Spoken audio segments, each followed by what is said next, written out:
सभी सीटों पर भारतीय जनता पार्टी जीतेगी, क्योंकि कमलनाथ जी ने किसानों को धोखा दिया था और बहुत सारे वादे किए थे किसानों से, नौजवानों से, महिलाओं से, पर एक भी वादा पूरा नहीं किया और इसलिए धोखेबाजों को अब मौका नहीं मिलेगा इस प्रदेश में।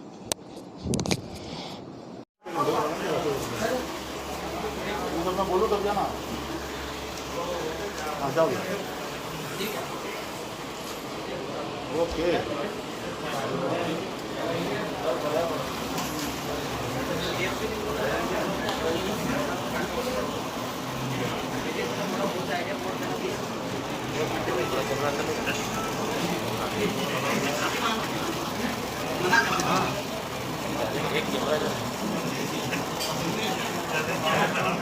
3-4 कैमरे ना यार। चलो ठीक है बहुत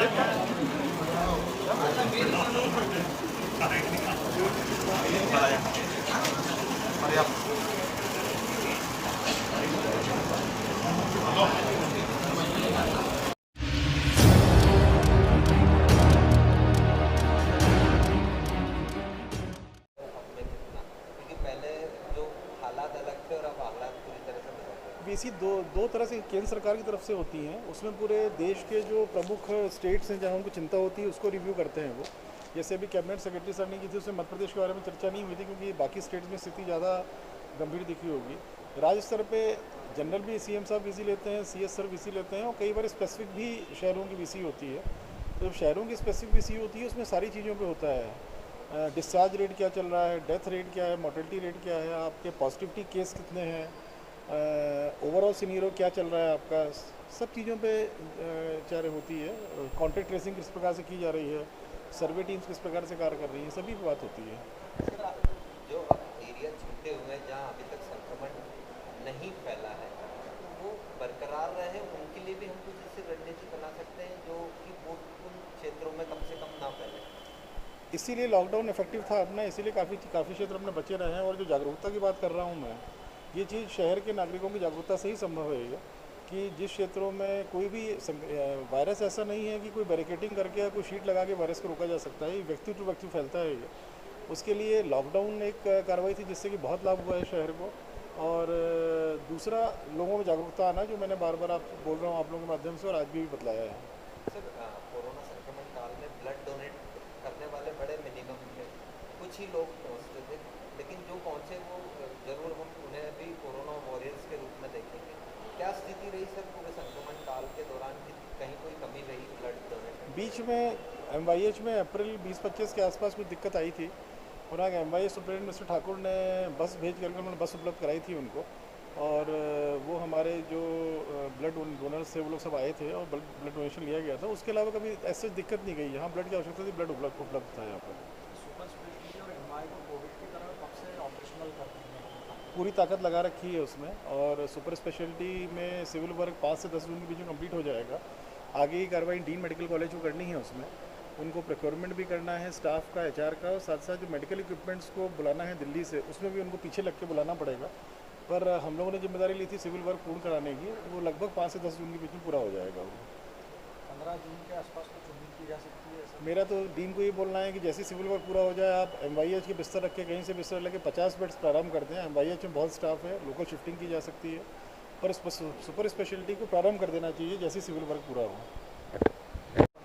आने वाले समय में जो शहर धीरे धीरे रीओपन हो रहा है, पिछले 15 दिनों में भी काफ़ी हम लोगों ने एक्टिविटीज़ खोली हैं और उसके लिए बहुत ज़रूरी है शहर में जागरूकता रहे। तो मुख्य बात है कि मास्क अनिवार्यता लोग पहने, वो बहुत महत्वपूर्ण है। जो सामने वाला बात करे वो भी मास्क पहन के बात करे। उस पर स्पॉट फाइन की हम लोगों ने एक आदेश जारी किया है जिसमें कि नगर निगम और मजिस्ट्रेट्स कार्य करेंगे, जो नगरीय निकाय हैं CMO कार्य करेंगे। दूसरा सोशल डिस्टेंसिंग को लेकर के है और तीसरा सैनिटाइज़र वगैरह सब कार्यालयों में, संस्थानों में प्रॉपर यूज़ हो रहे हैं कि नहीं हो रहे हैं, उसकी भी जाँच हम लोग कराएंगे, उसके लिए भी अधिकार दिए गए हैं। इसके अलावा थूकने को लेकर के भी स्पॉट फाइन है और जो संस्थान हम लोग अलाउ कर रहे हैं वही संस्थान खोलेंगे, उसके अलावा कोई अन्य नहीं खुलेगा। इसको लेके भी स्पॉट फाइन उसमें आरोपित किया गया है। इसमें संस्थानों के बिना अनुमति खोलने पे थाना प्रभारियों को भी हमने अधिकार दिए हैं, वो भी स्पॉट फाइन कर सकेंगे। रसीद कट्टा उनको नगर निगम उपलब्ध कराएगा और अगर वो उल्लंघन करते हैं तो सील मिली कार्रवाई उसमें की जाएगी। सैनिटाइजिंग बढ़ाने को लेकर टीम बढ़ाई सैम्पलिंग एक जो पेरिफेरल एरियाज हैं उसमें भी चेक कर रहे हैं हम लोग, अलग बीच बीच में बढ़ाते रहते हैं सैम्पलिंग, कि जस्ट एक आकलन होता है कि कितना स्प्रेड है, क्या है, कितना नियंत्रण में है। तो बीच में हम लोगों ने कराया था 1700-1800 सैम्पलिंग गई थी, अभी फिर से टीमें बढ़ाई हैं, 4-5 दिन फिर से बढ़ी हुई सैम्पलिंग करेंगे, क्योंकि शहर अभी हम लोग ने काफ़ी हद तक पिछले 15 दिनों में एक्टिविटीज़ बढ़ी हैं, आने वाले समय में कुछ और बढ़ेंगी एक्टिविटीज़, ग्रेजुअली ही बढ़ेंगी, इस कारण से सैम्पलिंग थोड़ा करा रहे हैं। बफर जोन के बाहर भी निकल रहे हैं।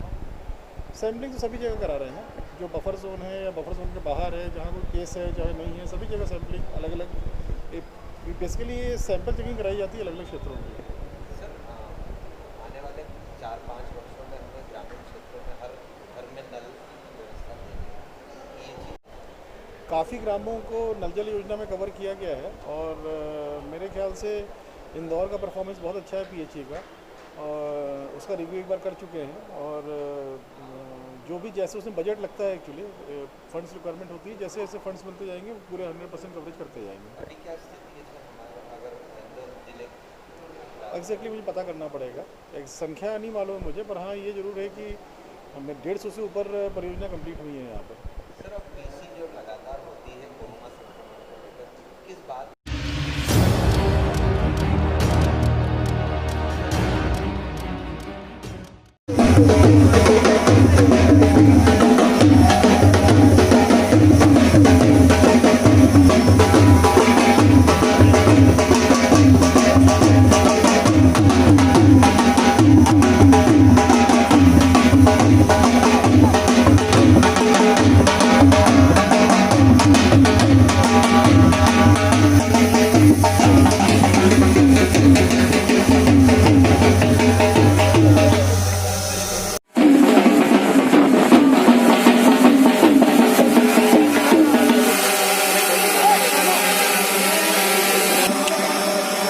एक हफ्ते और आपको सावधानी थोड़ा सा पीछे घर पे ही रहना है।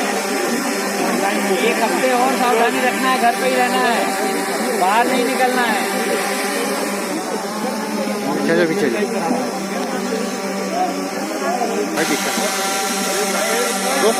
हफ्ते घर पे भाई पीछे एक हफ्ते वो आते हैं, एक हफ्ते भाई इधर आपकी सुरक्षा के लिए ही लगी है। भैया ओ इधर आओ, मैं सब नीचे बैठो।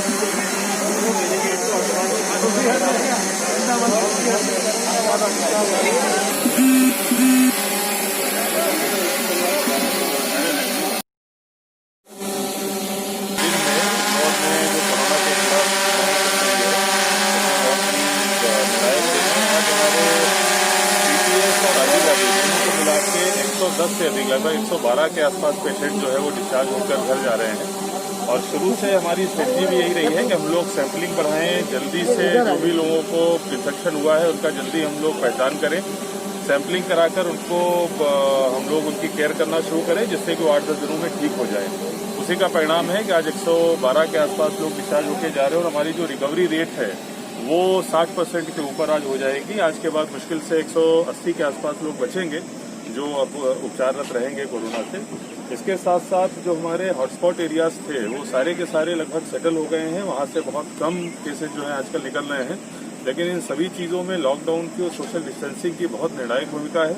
मैं आप लोगों के माध्यम से सभी जनता से अपील करूंगा कि सोशल डिस्टेंसिंग और लॉकडाउन के जो भी नियम है उनका पालन करें, जिससे हम लोग बहुत जल्दी लड़ाई जीत जाएं। 11 से 5 के बीच में हमने 3 प्रकार की दुकानें, जिसमें कि वाहन रिपेयरिंग वाली जो शॉप्स थे उनको हमने अलाउ किया था, कंस्ट्रक्शन वाली जो शॉप्स थी उनको हमने अलाउ किया था, और कृषि आदान से संबंधित बीज और खाद वाली जो दुकानें थे उनको 11 से 5 के बीच में अलाउ किया गया था। इसके अलावा जैसा यथावत लॉकडाउन है वैसा चलता रहना है। ये बात जरूर है कि आज भीड़भाड़ कुछ ज़्यादा देखी गई है, ये हम लोगों के लिए एक सोचने विचारने का मौका भी है, और जनता को भी अपनी जिम्मेदारी निभाने का और समझने का एक अवसर है। और जैसा भी आज और कल का हमारा एक्सपीरियंस रहेगा उसके आधार पर हमारी रणनीति 1 तारीख से आगे।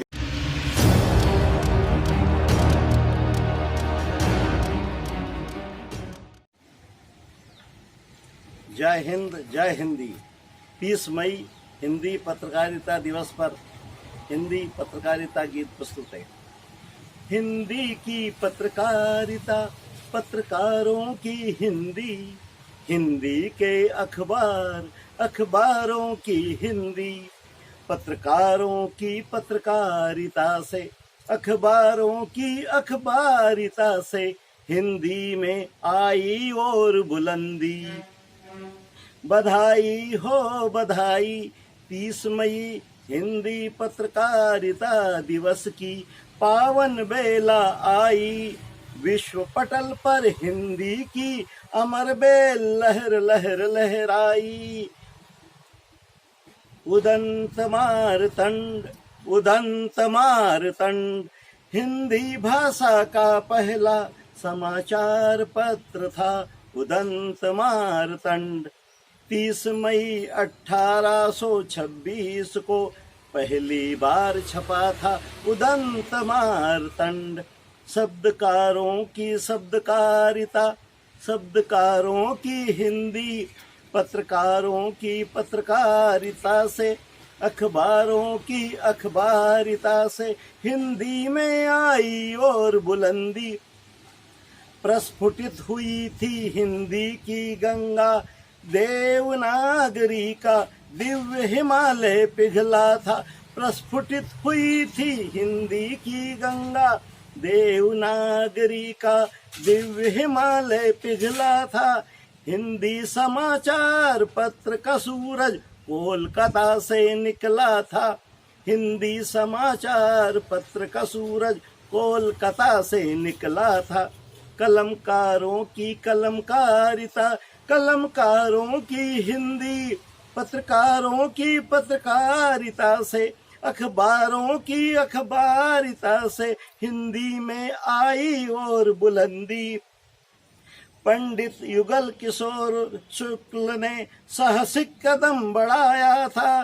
पंडित युगल किशोर शुक्ल ने साहसिक कदम बढ़ाया था। नहीं डरे थे अंग्रेजों से हिंदी पत्र चलाया था। नहीं डरे थे अंग्रेजों से हिंदी पत्र चलाया था। रचना धर्मिता रचनाकारों की हिंदी, पत्रकारों की पत्रकारिता से, अखबारों की अखबारिता से हिंदी में आई और बुलंदी। विश्व पटल पर हिंदी की अमर बेल लहर लहर लहराई। विश्व पटल पर हिंदी की अमर बेल लहर लहर लहराई। हिंदी की पत्रकारिता, पत्रकारों की हिंदी, हिंदी के अखबार, अखबारों की हिंदी, पत्रकारों की पत्रकारिता से, अखबारों की अखबारिता से हिंदी में आई और बुलंदी। हिंदी में आई और बुलंदी। जय हिंद, जय हिंद। देश विदेश गांव शहर सब पे नजर, सबकी खबर, नया रूप है नए है रंग, सबको समेटे अपने संग। आपका अपना शहर का सपना दैनिक अवंतिका, दैनिक अवंतिका, दैनिक अवंतिका। राजनीति फिल्मी बातें सब कुछ ही हम इसमें पाते। घर होटल ऑफिस या दफ्तर, क्लर्क प्यून या हो फिर अफसर, सबका चहेता सबका प्यारा दैनिक अवंतिका, दैनिक अवंतिका, दैनिक अवंतिका।